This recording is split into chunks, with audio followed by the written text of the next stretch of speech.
Today we're having a good party, I think, on the podcast. We're having a small party. We're having a small party. Don't worry, Governor COVID friendly. Don't worry, Sisolak. It's a COVID friendly party. But we're changing it up, man. We're getting fucking classy tonight. That's right. We're getting, excuse me, very classy tonight. My pinky's up as we speak. It's been up. Yeah. My pinky is up. It is straight. You're ready. It is so good. We have never had a classy episode. We have not yet. And I think we're about to class it up a little bit. We've got a great guest today. We do. So, well, why don't we just why don't we roll our intro so that we can get into the fun part? Let's do it. All right, rock and roll. 5, 4, 3, 2, 1, go. Hi, my name is Stu Hawk, and this is my podcast about all the weird, crazy, spooky things that scare me and my guests, and the one thing that helps us forget all about them. Ladies and gentlemen, beer freaks.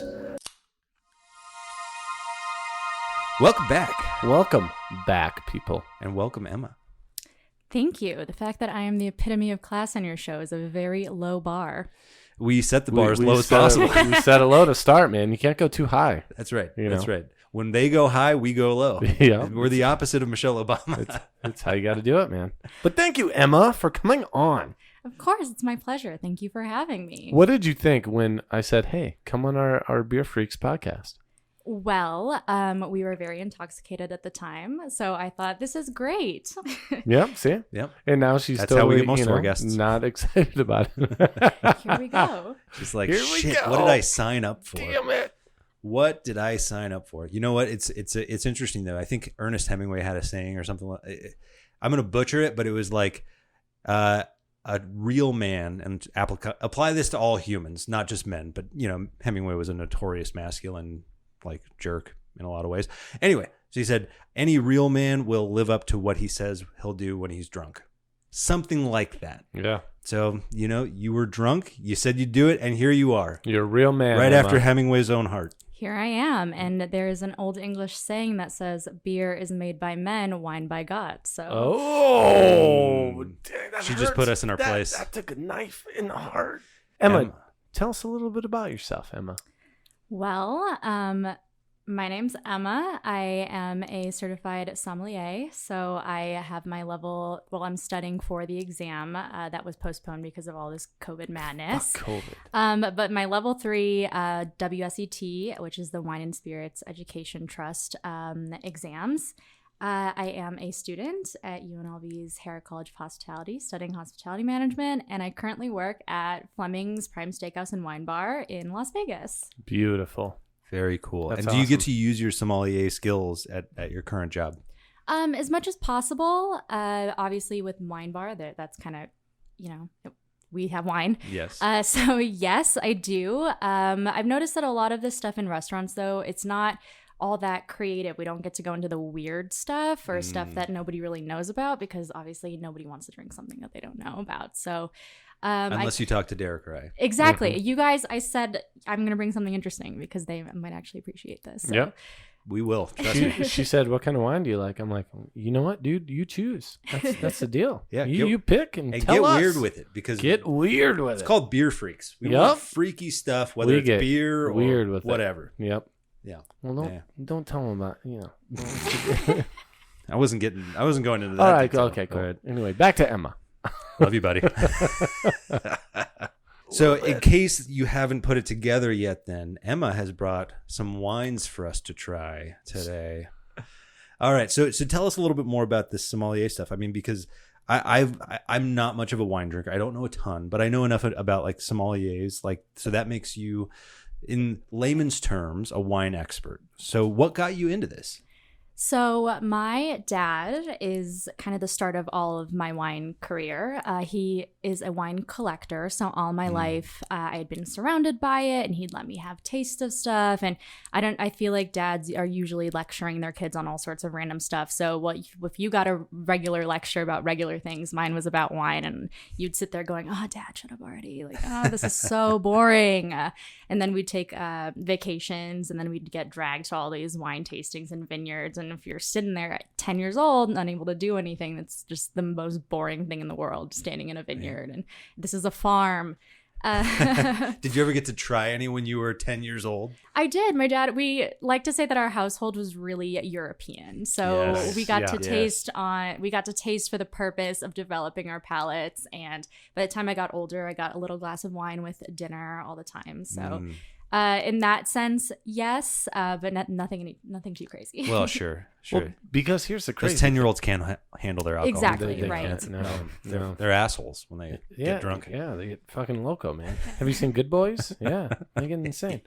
But no, this is kind of crazy though. So, typically you can't ask a woman her age, right?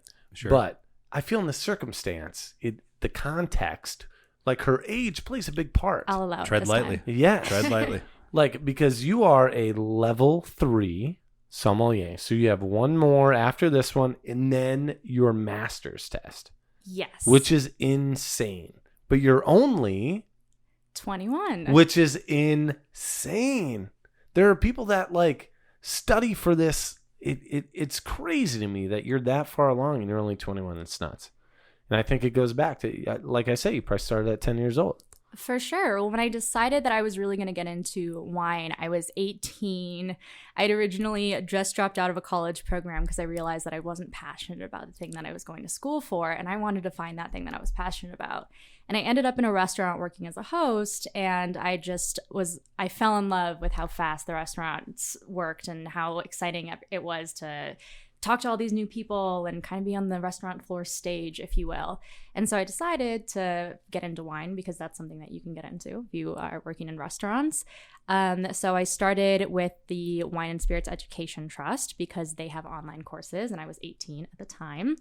And then I would fly to Toronto to take my exams because I was of age to drink there. Well, 19, but I turned 19 before Yeah, so that's Brilliant. how it happened. Brilliant. How smart is that? That's what it was. There was. Why Toronto over like Vancouver or something like that? Is Toronto just a better? I'm from Chicago, so it was only an hour or so flight. When did you move to Vegas? August. So holy I'm cow. a newbie. Super new, dude. Yeah. Oh my God! So I Chicago's do a like it. great town, by the way. We love it. Yep. So how many sommeliers are there in America? Quite a lot. You don't necessarily need the certification to be a som. I think if you know your stuff, you know your stuff. My dad's been drinking for 40 plus more years than I have, so he's got a ton of knowledge over me about a bunch of random stuff, but he's never taken a course or an exam in his life. So it really depends. You really can't say that people that are certified are better somms than others.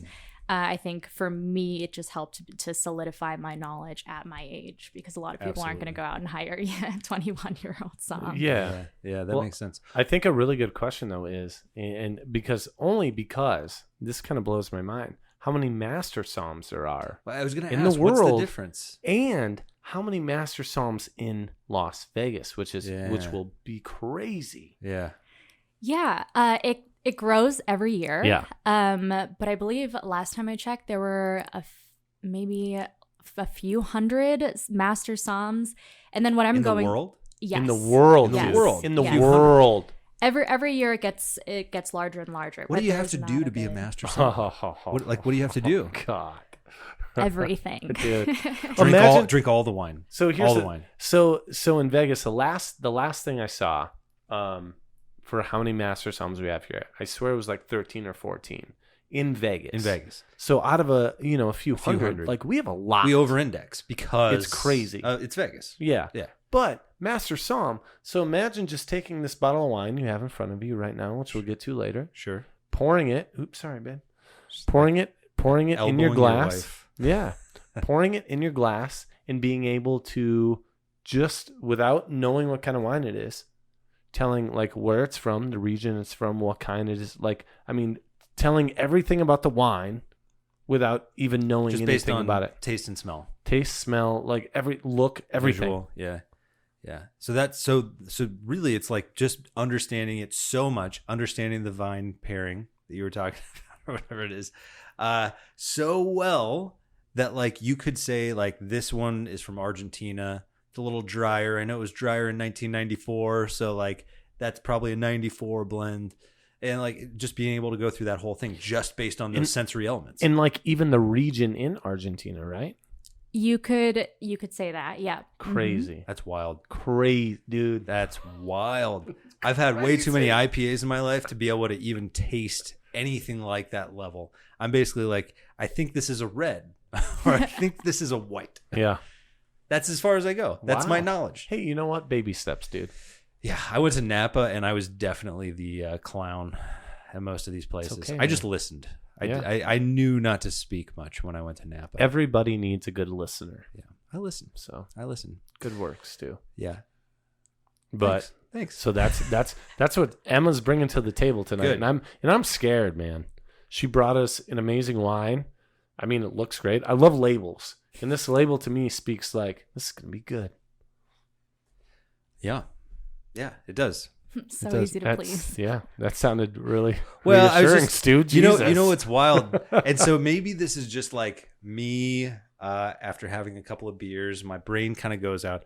I'm not going to say what the wine is yet, but the label has these men.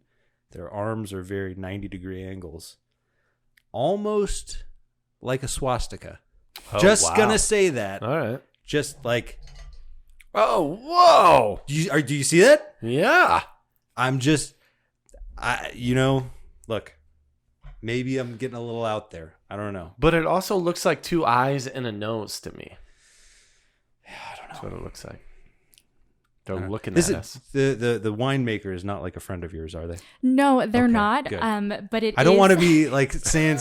And by the way, it's not a swastika. I'm sure that there are no Nazi propaganda going on here.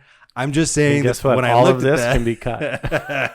when I looked at that, I was like, "Damn, that kind of looks like a It, swastika." it kind of looks like a yeah. By the way, a bit of Vegas history. Yeah. Did you know that the Imperial Palace, Oh, before they boy. changed it, Yeah. because they did a bunch of renovations over the last. Have you heard this? You heard, No. She just moved here, dude. well, hey, look, Vegas history comes fast. Yep. When it was in the Imperial Palace, if you looked at it from above, it looked like a swastika. Yeah. Jesus. Yeah. And they found out the original builder was a Nazi sympathizer. Wow. Yeah. All right. So, Emma, this wine looks really cool, and I'm excited to try it because here's the thing. Normally, we do beer, but today we're going to start a little classy, Stu. We're going to have some wine on this show. All right, fine. You good I'm with just that? kidding, Emma. I'm excited. I'm actually very excited. And Emma's going to school us on exactly kind of what, here's the thing. We're first going to say kind of what we taste. Sure. Right? But then Emma's going to come in and be like, well, you guys fucking suck. Tastes like And grapes. Here's what it is. So, all right. So we're going to pour. Don't even give us like a hot or cold. That sounds amazing. And I was not peeing. That was the wine. As far as we're aware, Derek Yeah. wasn't peeing. All right, guys. Let's cheers. Woo, Cheers. cheers. I love this. See, this is like This is feel fun. like I feel like I should have like a suit jacket on. This is a next level. Let's just call it. All right, Emma. Sweat. So we got our wine. So now, normally, so here's the thing. What I would want to do with this is swirl it, right? Is that like a normal thing or don't? Yeah, go ahead. Okay. Because swirling kind of releases the aromas and stuff, It correct? does. Yep, that's why you would do it. But what Okay. if I want the aromas to stay in my wine? You probably don't want that, Stu. I don't want the aroma. I don't? No, you do. It wouldn't. Nothing about the quality of the wine is going to leave if you swirl it. These are the questions that keep me up at night, Emma. That smells really nice. That sounded not classy. Hold on. Yeah, your Try it again. your pinky's not even up, dude. The nose on this wine is very nice. Indeed. Put your nose in there.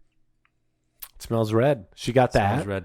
1 point. You stole mine because that's what I was going to go with. It smells very bold to me. Does that sound appropriate? Whoa. Okay. Did So you here's taste the it? thing. Yeah, I did. Did I you taste tasted it? Yeah.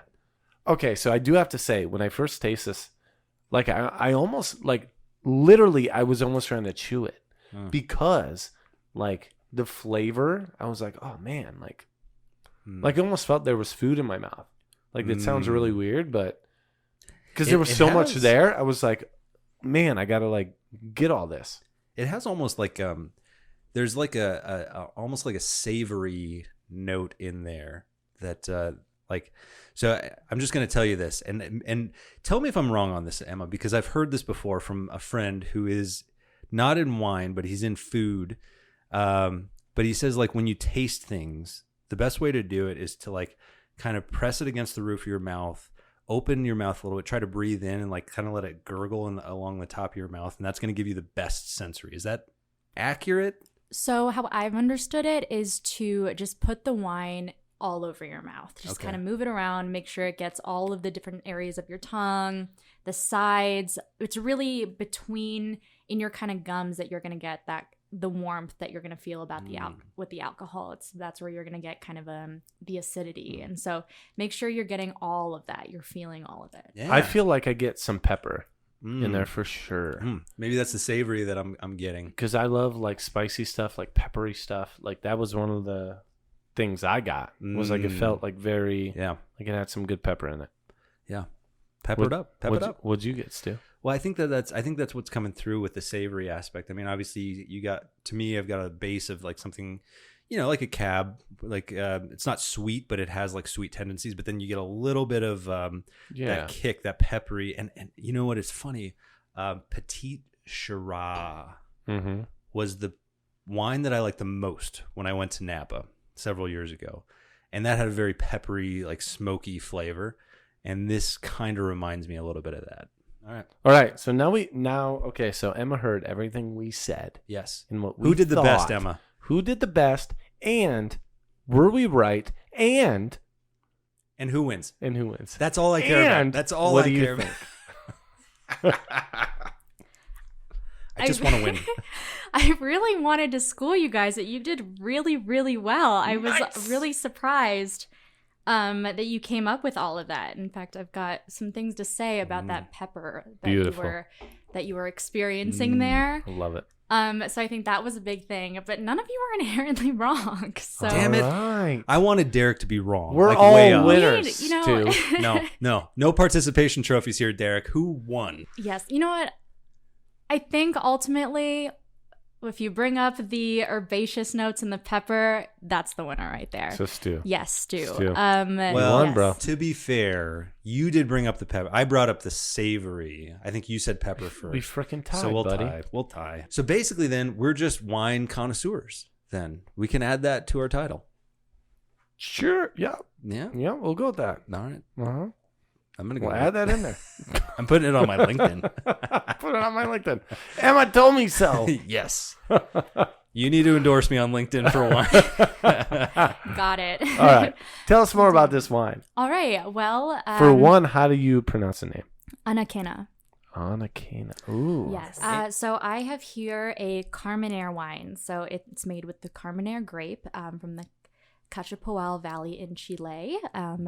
Carmene is kind of the flagship grape of Chile, so that's where it's grown the most, from the producer Anakena.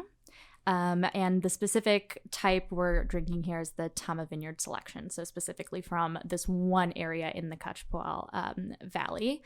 And Carmene is very interesting. You said you had never heard of it before we drank today. No. Here in Las Vegas, I live on a street called Carmene. So it kind of, that's what influenced me to get some Carmene and kind of dive into this Chilean wine a little more. Yeah. So Carmene, even though it's the flagship grape from Chile, was actually from Bordeaux originally. And so it's got a really similar flavor profile to a Cabernet Sauvignon or a Merlot, which I'm sure you guys have had at one point in time. Oh, the Merlot. I've had that. Yeah. The Cabernet all day. It's the best. Yeah, and it's similar because just like a Merlot and Cabernet Sauvignon, the parent grape of the Carmene is Cabernet Franc. So it's got that same quality. So the tasting notes on this are that it's really ripe and fruity, which I think is where you're getting the chewiness from. But it's also got a very great spice profile here, and it even says on the back that it's there's some tobacco in it as well, which I was really getting. Interesting. And there is a longer finish. Ashley and I had tried a wine before this, and then we had said how not long the finish was and very short. And so in comparison, yes, you're totally right. The finish on this is much longer and very, very nice and full. So pepper that you were tasting, it's actually, I was interesting that you brought this up, because the grapes that come from the Cab Franc family, so everything that's kind of derived from that, so you've got Carmenere, you've got your Cab Sauv, you've got your Merlot, all of that share this compound called pyrazine. And so this pyrazine is actually what's known to give these wines a very, they call it like a pepperish flavor, if not specifically green pepper, like an herbaceous note. And Carmenere specifically is known to be very herbaceous. In fact, it's a late ripening grape, and so it needs a lot of sunlight as well. And so if you don't grow it in a place where it gets enough heat and sunlight, it's going to have a really kind of gross herbaceousness as opposed to something that's really nice and herbaceous. So you were totally right about that. I was really surprised that you picked it up because not many people know about the pyrazine factor. It was pretty cool. That. Good job, Stu. Look Look at at you, buddy. I'm still pretty sure you're the one who said pepper first. So I'm just, I'm going to give you some credit there. But you know what? Like, I just got the savory.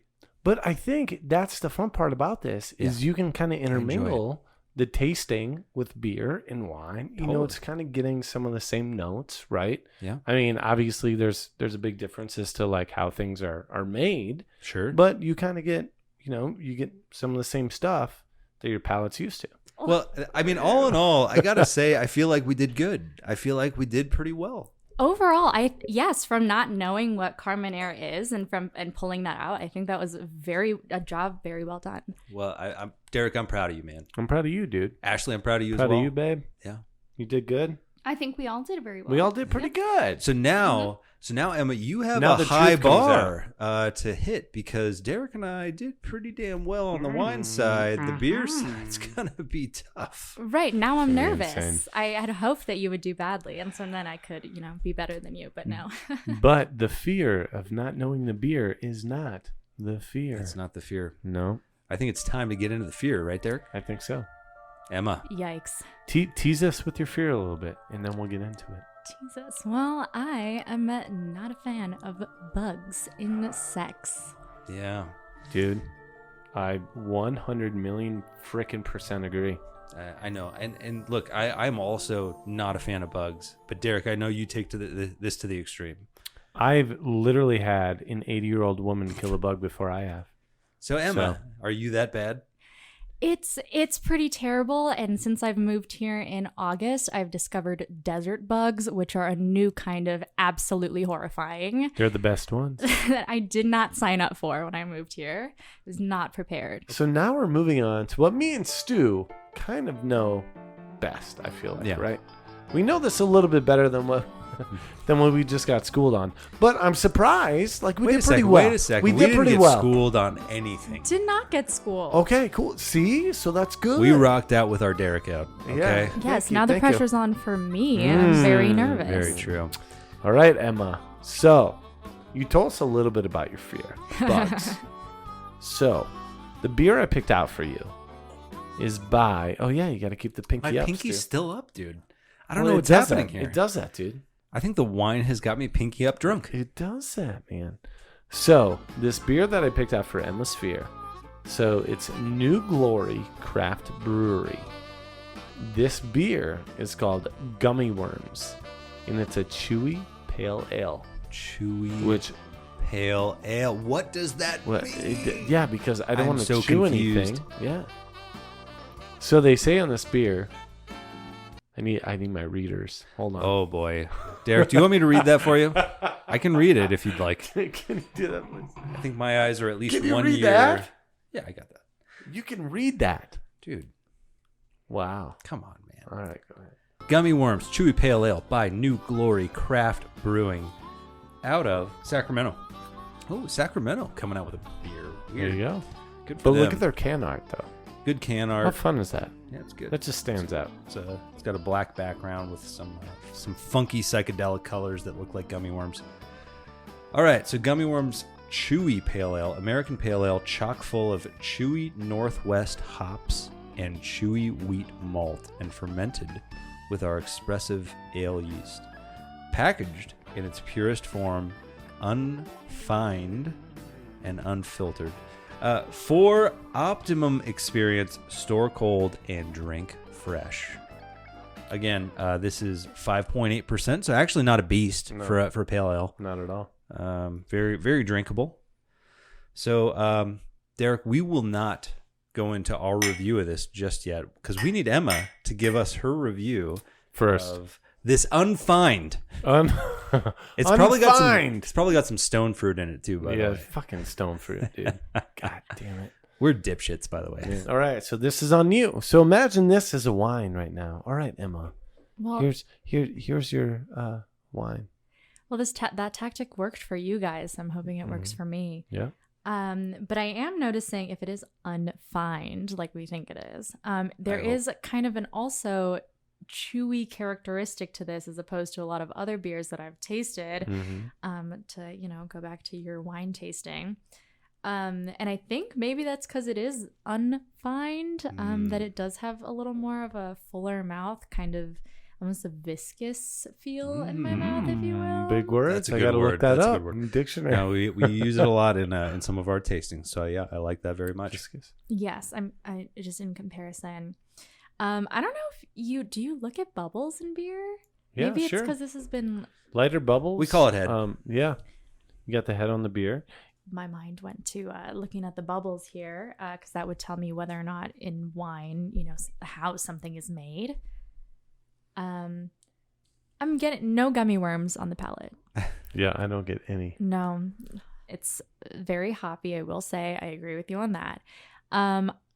You would laugh about stone fruits, but I'm kind of getting that right now. Oh, fucking stone fruit, man. Goddamn stone fruit rears its ugly head Fruit. again. I mean, specifically, I think I actually quite like this. All right. Yes, I could definitely see myself drinking this. There you go. Because normally if you drink a beer, what do you drink? As you know, Blue Blue Moon. Moon. Do you have the orange? I do. I like Yeah. the fruity flavors that come through. Mm-hmm. I don't like it. I don't like too much. I call it acidity, but I probably haven't drank that much. I had as much beer as you guys. Well, that's for sure. Yeah. You're only 21. Yes. Yeah. And if you have, Jesus, there's a problem. Yeah. I've drank a lot of beer in my life, as have you, Derek. Yes. I'm quite a fan of lagers and darker beers as Ooh. opposed to as Like opposed you to would have IPAs. liked that one. We'll have to get you to taste that one. I probably would have. The Yeah, 14%. I'm still trying to get my. That's probably higher content than the wine is, right? now. This is a 13.5, so There you you would go. be right. Yeah. Yes. I like it though. You know I what still though? feel good. She did pretty amazing too. I would 100% agree. Yeah. I would call out one thing, Mm-hmm. one thing alone, Yep.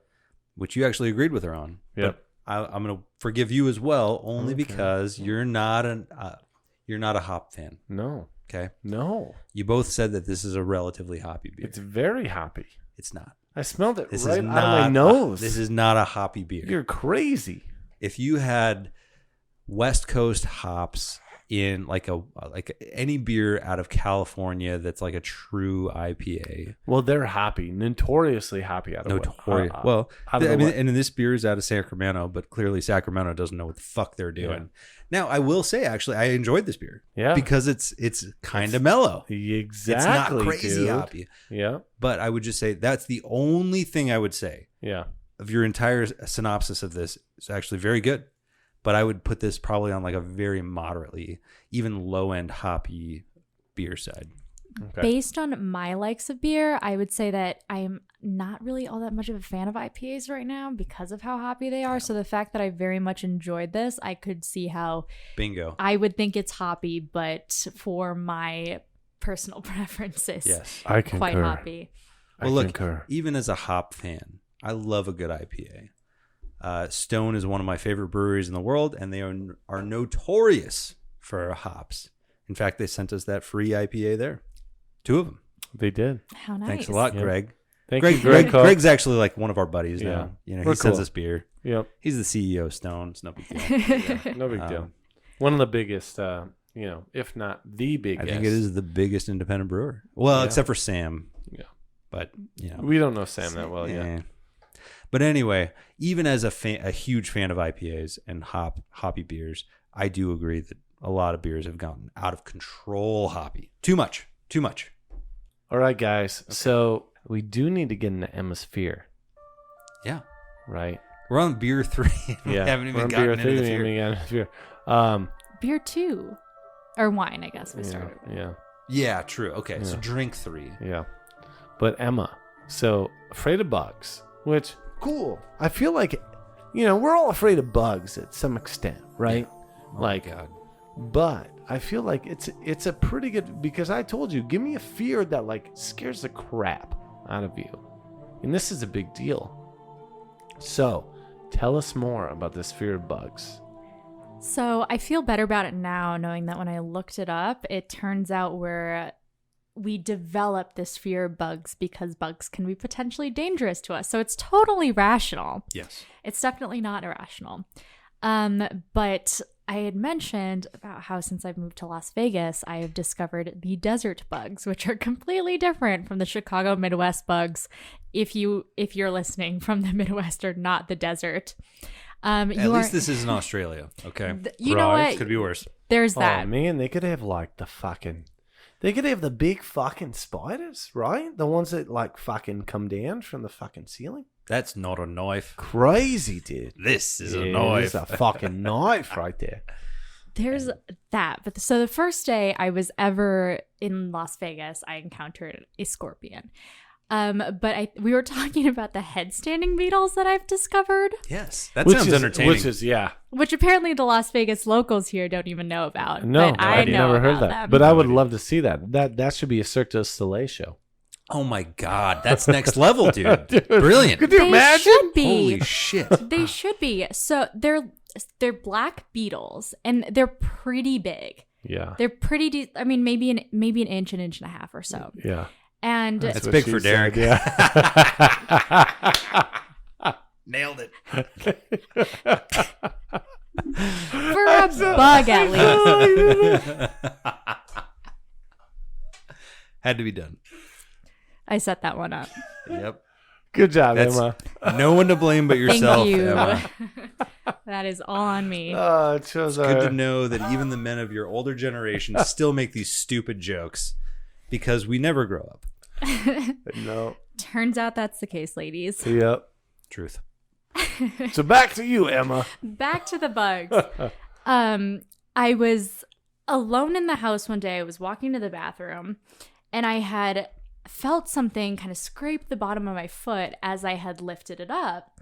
And I turn around to look at this beetle that looked like it was standing on its head. So it was an inch and a half plus, maybe off the ground, standing on its head. And I had thought to myself, this is absurd. It had probably fallen from the ceiling or something and ended up in that position. This is kind of weird. But it was the middle of the night, and I'm far too afraid of bugs to have dealt with this in the middle of the night. And so I just said, this is a morning thing, so I'm just going to leave it. And I came back, and it wasn't there in the morning. So it was definitely alive.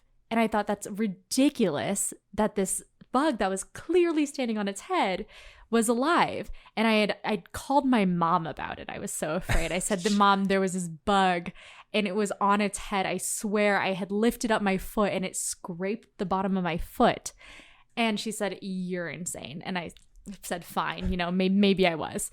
And she had encountered the same thing, this bug that decided to stand on its head when she got close to it. And so we looked this up, and I put into Google bug that stands on its head, black Nevada. And turns out they're the desert head-standing beetles. And when they feel threatened, they stand on their head and put their butts in the air so that it can spray you with like their bugs like stink spray. What? Yes. What? I gotta tell you, it just to me. So quick aside. I was a kicker in high school on the football team. That just looks to me like something that is very kickable. If he's standing on his head, like just, okay, field goal time, baby. We're going after this. But the other thing I want to say is I'm glad that you had the same reaction to a bug being in your house as Derek does, who has to call an older woman to make sure that they take care of the situation. 100%. Yep. I'm glad we're on the same boat. Yes, Thank you. I just it was just going to cause too much of a problem that I left it. But how did you leave it though? That's my question, because here's the thing. If I saw a bug, unless that sucker's gone, like I can't go to bed thinking he's out there. She's out there. They are out there, whatever, because they could come into my room. Well, because it was on its head in that weird position, I had assumed it was dead. Oh, you thought it was like a fish? Yes, like I floating. thought it was dead, and I I was doing a dead handstand. Have you Very ever impressive. seen a bug doing a hand? No, but I wouldn't imagine that it was dead if that's But did what I it saw. look straight That's up what I like he was did. doing a handstand? No, it did, and so I That's kind of crazy. I'd kind of touched it, and it didn't move because apparently now I know it felt threatened by me, and so I just Wait. How did you touch it? Did you kick it, or did you put your finger out, like there was no way I was touching that. I was with my gonna skin. say, It was okay. Just with your toe. My like toe. a little toe? Yeah. Yes, it was definitely my But toe. he was scared out of his mind that he didn't fucking move when a big freaking didn't toe was spray? coming Well, at it. apparently, when my mom had encountered this too, she had knocked it over onto this magazine to take it outside, and she thought it was dead because it had played dead. And then the second she had brought it outside, it flipped over and started to move again. And she was telling me how it had tricked her. And that one played dead. I can't believe this bug was so smart. It played dead in front of me. Dude, that's crazy. Yeah, bugs have like these crazy evolutionary processes. They like these things know how to survive. Yeah. And Have frankly, you seen A Bug's Life? Yeah. I mean, Watch yes. that research. Yeah, that's the pinnacle of bugs. Yeah, man. But I mean, like who would have thought a bug doing a fucking headstand Yeah. was like The that defense mechanism. So, but think about this. Think about this. Okay, at some point, Yeah. probably millions of years ago, yeah. there was this brown beetle that you saw, right? In basically the form that you saw it today. And most of them, when they were encountered by a threat, would just keep running. But then one Screw you guys, I'm doing it. he's like, I'm fucking doing a headstand, bitch. Like that's what goes through my mind when this predator approaches me. And that predator looked at him and he was like, what the fuck? That dude is crazy, man. And he ran away. Yeah. And then that bug propagated and created an entire species that we now call the fucking Nevada headstanding beetle. Okay? That's incredible that fucking guy, whoever that was, he was an innovator. He stood on his head and he fucked everyone else up. His entire family died, by the way. It was eaten by that predator. But that one guy did a headstand and he fucked everyone else up. It's very, dude. You know what? You got to stand out from the crowd, man. You got to do your own thing. Some porcupine was like, "What the fuck are you doing, dude?" Well, and that guy was probably like, "Dude, I learned this new trick. I'm gonna try and use this. Like, I'm just gonna go on ahead."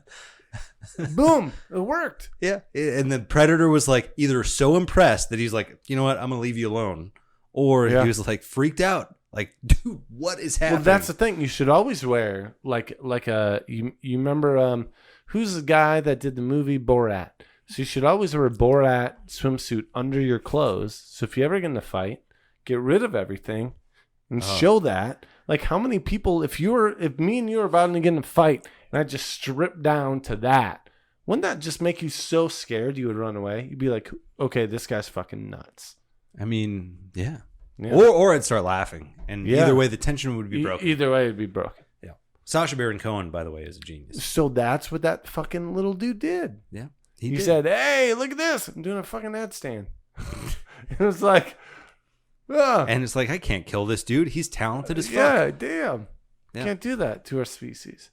Now I can't unsee Yeah. this little headstanding beetle wearing a Sacha Baron Cohen. Could you imagine if he had the Double Sacha Baron down. Cohen thing? Double oh down. my god! So Derek, thank you for that. You're welcome. Beautiful. Yep. All right. So we've got the headstanding beetle. Your mom also dealt with that, which is wild. Yes. Otherwise, she would not have believed me. I don't blame No her. one would believe you. No. I still barely believe you. I feel like you saw a Disney movie maybe when you were on shrooms or something like that. Everyone, look it up. So okay, so you had the scorpions. So you've had a hell of a 3 months. I am convinced that the bugs are out to get me, and Sure. it's because they know I'm afraid. There are also these really ugly, I think they're called water bugs. Oh, water bugs are gross. The ones that kind of look like cockroaches. Yeah. Are they not Ugh. the same thing? Yeah. Yes. I those. guarantee you've seen a water bug. They just look like beetles. Yeah, I don't like They're brown. They kind of look like cockroaches from a Chicago person point of view. Yeah. But I've had to deal with those as well. it. All by yourself. How about a cicada? Okay, the cicadas are really gross too. Yeah. The but noise. Oh my god. The noise is deafening. nuts. Yep. Look it so up. they come out every 13 years or so, and you have a summer where there's just cicadas everywhere. But apparently you can pick them up and just eat them. What the hell? Yes, and apparently they taste like bacon. But Who was the they person are who What? discovered this? And so why did they do ugly. that? I'm not sure, but they come out. Some people come out with cicada flavored things during that time. But I remember when I was younger, because obviously that was 13 years Like ago. the psych ward, they do that kind of stuff. No. Yeah, I mean, that makes sense. Like prison systems, maybe they do. But my dad would tell me when that happened 13 years ago, whenever the last 13-year cycle was, that he would give me $10 if I just picked one up and ate one. Oh my god. But those are some ugly ones. But you don't ever see them around as much. Yeah. You'll see, because they hide up in those trees. Yeah. So you'll see their carcasses, if you will, because they shed and they're really ugly. Yeah. But you never really come into contact with them that much until they have their 13-year. Oh jeez. Whoa. Maybe that's true because truthfully, I've heard I've- cicadas, but Yeah, I I've don't never see seen them. them. I've never seen a cicada in my life. They're ugly, but they're harmless. They don't bite or anything. They just, Make noise. exactly. And most of the time they are hidden because they don't want to be around you either. So that's what makes them different from these damn water bugs. Wait, the water bugs aren't dangerous though. No, but they are ugly and kind of big too. But I was in my house and I saw one circling my house, and I thought, and I kind of kept my eye on him, and I thought, oh gosh, this is, he's really making his way around the diameter of my house and like the perimeter of my house. And I thought, you know what? All my doors are closed, so I'm not going to worry about this. I'm not going to worry about this. This is a bug. He is outside. He's circling the perimeter of my house, but it does not matter because You were keeping an eye on this bug outside of your house. it was hilarious. really, It's it was like a really, crow, man. it Like was following walking the you, yeah. perimeter of my house, like specifically, like going around the corners and everything. And I thought, I'm not going to worry about this. What a Give me a dick. timeline on What this. a Like, how dick. long did you watch this guy? Just a couple minutes, but I saw him That's not circling the perimeter of my house, and I thought, this is ridiculous. Stop worrying. This is just your weird fear of bugs. It is on the outside. There are tons of bugs on the outside. Just hang around on the inside and you'll be fine. And a couple hours later, I see one off the corner of my eye in my house, and I try to get it, and then it's gone. It just disappeared. And I called my mom, because apparently I call my mom about bugs now. And I said, Moms Just are like- good. just like Moms they're- are good. Yeah. Or grandmas. seriously, Yeah. I Grandmas. said, Mom, there is this bug. There's this water bug in the house. I don't know where it is. I am so afraid. And I don't see it anymore. I went By to the bed. way, for the audience, not a dangerous bug. Not a dangerous bug. Just so everyone's aware. But But the it's next scary as day, hell. they look like cockroaches. If you have never seen a water bug before, they look like Disgusting. cockroaches. They're gross. But like smaller cockroaches. It doesn't matter. But the next day, I woke up in the morning and I put On your face. no. Oh my no, God. no. But So then now that freaks me out. I'm trying to let my dog out to go to the bathroom outside on our porch. And we have the sliding door, and I open that sliding door, and there are 4 of those water bugs just dead in a row right in front of my door. They're multiplying. They were trying to get into my house, and there was one that was kind of halfway underneath my door. Oh jeez. And just died there. And I FaceTimed my mom, and I was like, do you see this? Do you see this? The water bugs are trying to get into my house. Oh boy. And they know I'm here, and they have decided to attack. They found you. They did. found you. They truly did. Thank you, Emma, for bringing your fear of bugs to us. You are because most welcome. I feel like we all have that. Emma, you are awesome. Yeah, seriously. dude. By the Thank way, you. bringing the wine, that was the coolest because we have not had wine on the show. Crossover before. event. That was fantastic. Yeah. It was fantastic. I And love it. the cross comparison. We should do this Yeah. kind of thing again. We And need by to the do way, more of that. you need to come back on, bring some more weird wine. We'll bring some weird beer. It Yeah. would be my pleasure. All right, guys, check us out on every platform. We're there. Well, if they're iTunes. listening, they hear it. Yeah. They're already on the platform. They're already on the platform. But yeah, you why can do ask- people by the way, say, you can "Hey, ask Alexa." Listen to us on every platform. They're already listening. If you're already listening, you already know what platform you want to listen to us on. But if you want to make it easier, you can ask Alexa. Yeah. That's the one I want to keep pushing because you can just say, Alexa, play the Beer Freaks podcast, and she'll fucking play it. But All seriously, right. Derek, it was good seeing you again, man. It's good seeing you, buddy. Hey, before we go, I just want to say, Derek, it's been a pleasure. Yep. Thank you for joining the podcast, man. You have been a tremendous co-host, and I really appreciate it. Emma, thank you for coming on the podcast. You have been a pleasure. It's been incredible. And everyone who's listening, thank you for the three of you who listen regularly. Big deal. You are tremendous. I say that in jest. I know I say it a lot. Actually, our audience is growing, and we're seeing more and more people join, and hopefully we'll continue to see that.